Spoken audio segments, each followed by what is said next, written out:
Evet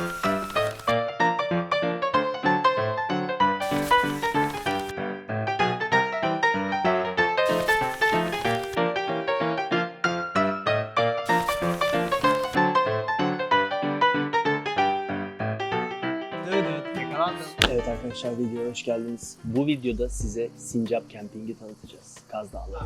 Hoş geldiniz. Hikayesi şu. Ben yıllardır yan taraftaki Akalios'a geliyorum. Fakat Akalios kapanmış meğerse.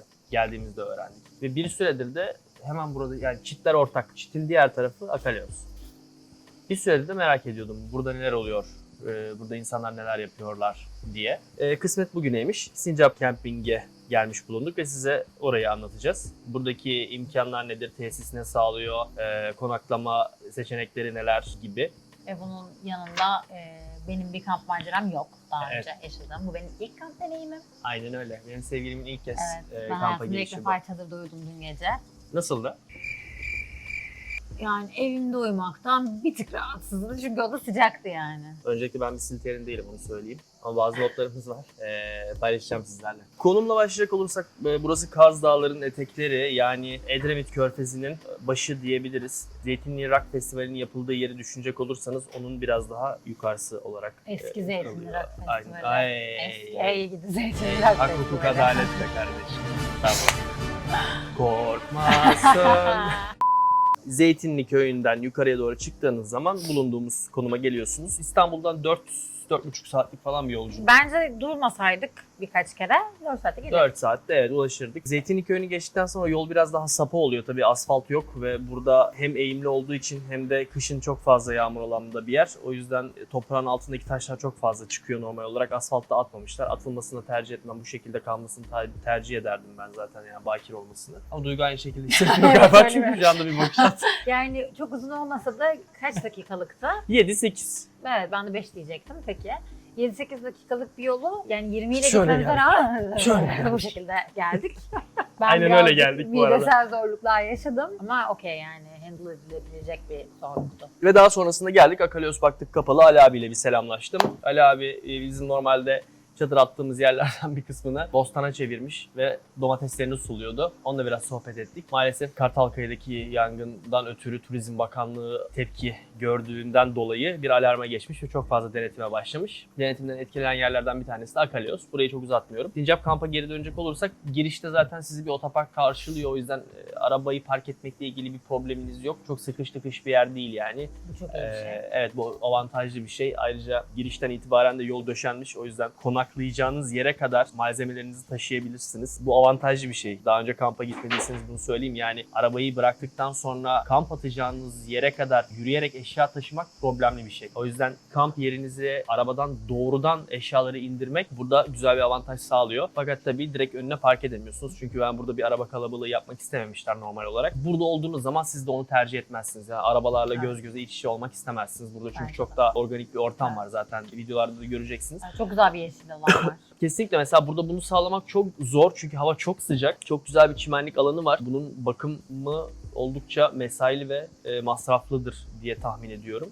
Arabayı park ettikten sonra geldiniz, 4 farklı konaklama tipi sizi karşılıyor. Burada kendi çadırları var, bungalovlar var, tiny house var ve siz kendi çadırınızı getirdiğiniz zaman çadırınızı açabileceğiniz, kurabileceğiniz yerler sunuyorlar size. Kendi çadırları 4 tane sincap çadır var burada. Kendi çadırlarına sincap çadırı ismini vermişler. 4 tane çadırları var. Bunlardan 3'ü double bed, bir tanesi de twin ikili. Yani hepsi 2 kişilik fakat içinde herhangi bir şey yok. Yani normal aldığımız bizim kendi çadırlarımızdan birazcık daha uzun, ayakta durulabilecek ve yatağı daha kaliteli. Çünkü mobil olmayan bir çadır gibi düşünebilirsiniz. Konaklamanızı çadırda yaptığınız zaman işte tuvalet imkanını tesisten karşılıyorsunuz. Onları da tanıtacağız, göstereceğiz size. Haricen bungalovlar var. 11 tane. 2-3-4 kişilik. Evet, 2-3-4 kişilik. Ha, bu arada sincap çadırların gecelik fiyatı 2500 lira.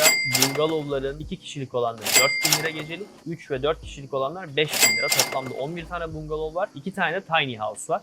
Tiny house'larda 4+2 kişilik. Yani 4 kişinin standart konaklamasına uygun ve ekstra ilave yatakla 2 kişi daha konaklayabiliyor. Yani toplamda 6 kişilik olabiliyor. Fakat optimum değil tabii ki 6 kişinin konaklaması için. Kocaman bir arı geldi.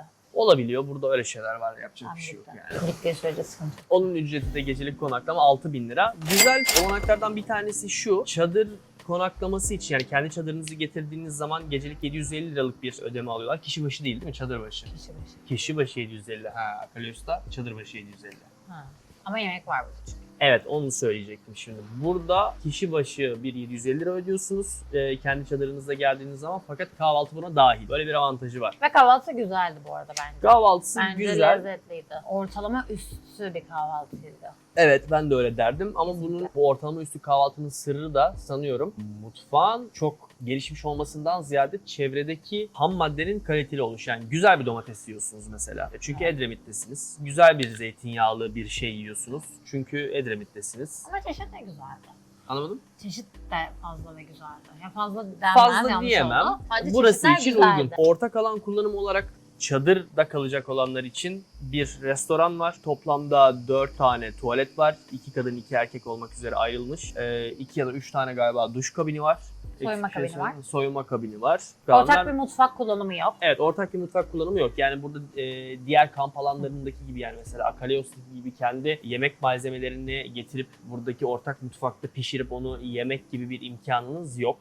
Buradaki restorana birazcık bağımlısınız. Çok da büyük problem mi zannetmiyorum. Çünkü zaten sabah kahvaltısını veriyor olmaları benim için büyük bir problemi ortadan kaldırıyor. Çünkü sabah kahvaltı hazırlamak birazcık daha problemli bir alan benim için kampta.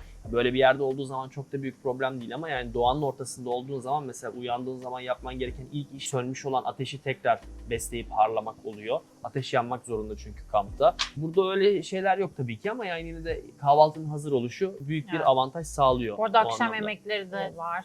Akşam İstediğiniz şeyi yemekleri var, evet.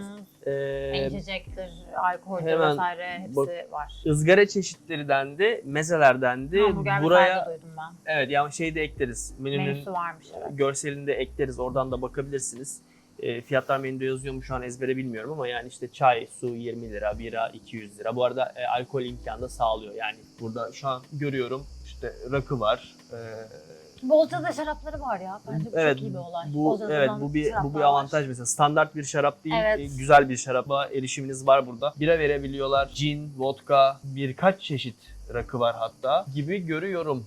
Biralarda da çeşitler mevcut. Haricinde tabii ki bulunduğunuz ortam çok keyifli. Buraya benim geliş amacım şu. Şimdi burada çok güzel bir akarsu var. Buradan Zeytinli Çayı akıyor.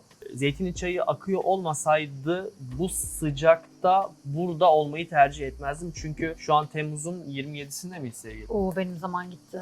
26'sındaymış. 26'sındayız. Hava gerçekten çok sıcak. Dün gelirken köyde Varol Zeytinciliğe uğradık. Oradan Çağatay'a selam olsun. Mükemmel bir yer. Dönüşte evet. yani bu sabah şey diye uyandım. Tavsiyemdir. Umut'a şey dedim ki pazar günü dönüşte oraya gidip yapacağımız alışveriş için çok heyecanlıyım. Yani çünkü dönerken alalım bir şeyleri dedik ve mükemmel bir yerde. Çağatay'ın söylediğine göre Körfez'in en sıcak günüymüş dün. Hakikaten de sıcağı hissettiriyor. Yani şu an gölgede olmamıza rağmen terlemeye devam ediyorum. İşte bunları bertaraf etmek için buradaki akarsu oldukça verimli. En başından beri buraya kampa gelişimin sebebi de bu. Yani Akalios ya da Sincap fark etmez. Burada olmak istememin sebebi şu. Çünkü doğa çok iyi ama çok sıcak. Yani bu sıcağın altında sürekli buna maruz kalmak sürdürülebilir bir şey değil. Ama işte giriyorsun suya, cos ediyorsun, vücut ısını dengeliyorsun, hayata devam ediyorsun. Bu arada su inanılmaz. Su Evet. bir tık soğuk. Ben normalde sıcak su seven bir insanım. Su soğuk ama hemen alışıyorsunuz ve gerçekten tertemiz bir su ve o sudan çıktıktan sonra kendimi yeniden doğmuş gibi hissedip bir köşede böyle 2 dakika falan Yani boş gözlerle bakıyorum şunu yani. söyleyebilirim galiba sevgim, yani suyla ilgili övücülüğe şimdi başlasam bir 15 dakika överim öncelikle. Evet, minimum. Şimdi her şey çok güzel. Tamam, doğası tabii ki çok güzel, iklimi çok Hava güzel. çok güzel. Hava tertemiz çok bu temiz arada. bir havası Geldiğimizden oluyorsun. beri sıfır alkolle bir gülmeler, bir böyle kafam güzel gibi hissetmek, oksijen, gerçekten o güzel, tertemiz bir oksijen aldığımı hissediyorum. Fakat Geldiğimden bunları başka beri. yerlerde de belki bulabiliriz. Benim bulduğumda olduğu yaylalara çıktığım zaman. Fakat şu su için geliyorum buraya. Yani bu 4 saatlik arabayı bu suya girmek için kullanıyorum. Bu sıcağa bu suya girmek için maruz kalıyorum. Hatta birazcık da şöyle, yani buraya geliyorum, o çadırı kuruyorum. Canhıraş terliyorum, böyle terliyorum. Artık daha da terliyorum. İş o kamp alanı kurulanana kadar suyun marjinal faydası artıyor yavaş yavaş. O zaman o suya bir giriyorsun. Mesela gecesi daha farklı, gündüzü daha farklı. Yani gece giriyorsun, bir akarsuyun içindesin. Debisi çok yüksek gibi düşünmeyin. Yani öyle sizi sürekli Evet, sürükleyecek değil. gibi bir Ha, su asla. değil. Boya kadar da girebiliyorsun ve sırt üstü yattığın zaman üstünde de Yıldızlar. gökyüzü var ve yanlardan ağaç dallarını görüyorsun. Ağaç dallarının arasından gökyüzünü görüyorsun. Mükemmel bir manzara. Ve yıldızlar inanılmaz görünüyor. İnanılmaz. Bunu size anlatamam. Bunu tecrübe Evet. etmeniz lazım. Ya bunu videoya koymak da Evet. pek bir anlamı yok. Çıkmıyor çünkü. Elimizden çıkmıyor. geldiğince deneriz ama yani bunu kendiniz tecrübe etmelisiniz. Genel olarak buraya gelişimizin sebebi tamamen şu suya girmek. Ve tabii ki kediler ve köpeklerden bahsedecek olursak Boka'yı çektik mi? Moka'yı çektim evet. Boka nereye Moka'yı gitti? çektim. Şurada bir yerde. Az önce bizimleydi. Şarapların arkasına girdi yattı. Şu kadar bir şey. Boka. 2,5 yaşında. Biraz Bir tane French Bulldog var. Biz ona lavuk ismini koyduk. Gece bizimle uyudu. Çadırın yanında. Bir tane cinsini bilmiyorum ama Ninja'ya benzediği için birazcık kanım kaynadı ona. Birazcık korkak ama uzakta duruyor. Sevdirmediniz kendini. Kediler var. Zaten misafirlerin kendi köpekleri de var. Misafirler de kendi Evet, hayvan köpeklerini kabul eden getirmişler. bir yer. Sabah 3 tane köpek severek uyandık yani. Evet, Bir tane mükemmeldi. Avustralya çoban köpeği vardı. Neydi? Molly. Molly. Molly. Molly de inanılmaz bir köpek. Evet. Peki bir şey Güzel. söyleyeceğim. Molly'nin... Adam bir süre düştü. Adam bir süre düştü, toparladı dedim bir daha düştü, düşmedi. Her şey iyi misiniz iyi misiniz ama hala ben elimde peynirleri tutmaya çalışıyorum. Muhteşem. Muhteşemdi. Adam çok düştü. Gerçekten. Çok düştü gerçekten. Bir süre düşmeye devam Evet. etti. Düştü böyle toparlıyor zannediyorum, Ben düşmeye devam bilemedim. Bir de ona en yakın benim tutamam. Evet, Molly diye bir Avustralya çoban köpeğiyle tanıştık ve sahibini düşürdü, devirdi. Bir şey yuvarlandı adam burada. İlginç bir görsel. Benim bu arada. Yavaştan da gülememek. Emre bir teyzen böyle sepet peynirini buluruz sana ya. Biraz bırak. Ay. Buraya geldiğiniz zaman tabii yakında gezilecek bir sürü yer var çünkü burası bir yandan da yani coğrafyası müthiş bir yer. Yerleşke olarak da çok eski. Antik Yunan'da da antik Yunan hikayelerinde de geçen bir coğrafyadan bahsediyoruz. Yani Kaz Dağları, Mount Ida dağları antik Yunan'da da geçiyor hikayelerde, anlatılarda. O yüzden bu çevrede aslında çok fazla gezip görülecek yerler var. Hasanboğdu ve Sütüven Şelalesi var. Şu an bulunduğumuz konuma çok yakın. Belki 10 dakikalık falan mesafede. Değil mi? Hasanboğdu 10-15 dakikalık falan bir mesafede. Çok uzak değil. Evet tamam. Şey var. Körfez'den biraz daha Çanakkale'ye doğru devam ettiğiniz zaman Küçükkuyu var. Küçükkuyu'nun üstünde Adatepe diye bir köy var. Adatepe yanlış hatırlamıyorsam Rum köyü esasında. Rumların bir köyü. Çok uzun zamanda öyle kalmış. Bir Van okulu var ve işte kilisesi falan da var ve oranın mimarisiyle ilgili çok katı kurallar da var. Yalnızca taş eve müsaade ediliyor. Şu anda aslında birazcık da şöyle bir çok yaşasın konumda esasında. Kurumsal şirketlerden birkaçının C-level çalışanlarından birkaç tanesi oraya kendi evlerini yaptırıyorlar falan gibi ya da buradaki zeytinliklerin dededen, atadan sahiplerinin birkaç tanesinin evleri var gibi bir yer haline de gelmiş durumda Adatepe bir yandan. Adatepe'nin hemen biraz daha ilerisinde Zeus Altarı diye bir yer var. Akşam göstereceğiz. Kaz Dağları'nın denize doğru en çıkıntılı ucu ve bu sayede de Körfez'in başından sonuna kadar görme imkanını sağlıyor. Çok mükemmel bir manzarası var. Gün batımını bugün orada yapmayı planlıyoruz. Rivayete göre Zeus Truva Savaşı'nı oradan izlemiş. Çünkü hakikaten her yeri görebiliyorsun. İsmi o yüzden Zeus Altarı. Haricen ne var? Evet. Burada tabii ki bir trekking rotası var. Tamamen bir trekking rotası demek çok doğru değil aslında. Çünkü biraz ağaçların arasından nehirlerin tepesinden hakikaten 402 nolu sınıftaki gibi. Yani truly öyle. Çünkü burada bir akarsu var. Buradan ana yola çıkıp akarsuya paralel biraz daha yukarı çıkıp tekrar akarsuya doğru indikten sonra yürüyerek orada çok güzel bir rota başlıyor. Bunu da paylaşırız çünkü o rotayı yapacağız. Ağaçların arasından ve nehirlerin tepesinden, taşların üstünden böyle gezerek ilerlediğiniz küçük küçük havuzlar bulabileceğiniz mükemmel bir şey var. Doğa var zaten ve bakir bir yer. Herhangi bir altyapı yok. Evet, senin ilk kamp deneyiminde böyle bir tesiste olmak sana nasıl hissettirdi? Çok daha safe hissettirdi. Çok Başta- pardon. Sözünü keseceğim. Safe derken şundan bahsetmeyi unuttuk. Burada Evet. 22 tane mi? 22 tane. Kaç tane güvenlik kamerası vardı? Mansur? 22 tane güvenlik kamerası var ve görmediği bir yer yok. Gece kapıyı kapatıyorlar Güvenli bir dışarıdan ve yani güven... 32 tane. 32. Tamam 32 tane varmış kamera. Düzeltiyoruz. Ve gece kapıyı kapatıyorlar. Dışarıdan içeriye girmek pek mümkün değil. Bu anlamda güvenlik açısından da eğer bir şüpheniz varsa problemsiz bir yer. Lütfen devam et hayatım. Böyle bir yer olması çok safe bir deneyim oldu. Başta zaten bunun videosunu çektik mutlaka bir videonun içinde olur. Carlos olmayınca bana bir şey geldi. Biz facility'si olmayan bir yere mi gideceğiz gerginliği geldi. Çünkü ben çok rahat bir şekilde geldim buraya. Normalde kamp yapmaya. Çünkü Carlos gibi bir yere geliyoruz diye. Herhangi bir tedirginliğim yoktu. Bir dedim ki hani nasıl bir yere gideceğiz gibi oldum. Ama burası rahat, kullanımı çok rahat. En azından videolarda göreceksiniz. Bayağı butik bir çadır oteli gibi bir yer. Hatta Umut bundan rahatsız oluyor.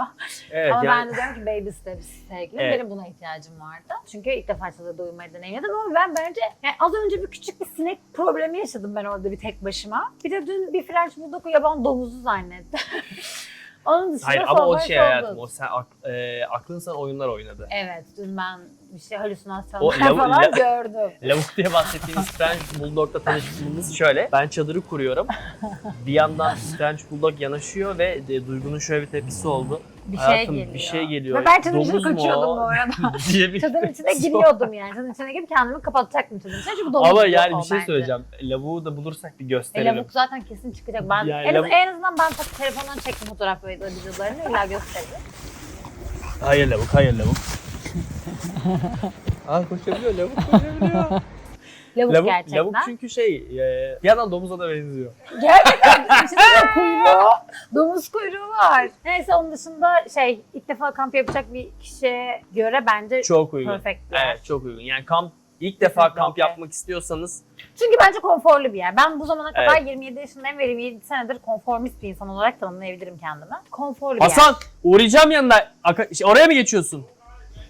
Arkadaşını gördü abi. Edremit Akalyos'un sahibinin olduğunu gördüm. Abi ne haber? Merhabalar. Gel benim hoca. Ha Hera, o Hera. Hayatım, o Benim de köpeğimin adı Hera. Ninja'ya benzeyen köpek Hera. Az önceki köpek. Korktu ya. Evet, O sizin Hera. köpeğiniz mi? Evet, tamam şimdi Ya, tanıdım, benim evet. köpeğimin adı Hera. Hatırladım. Nereden geliyorsun?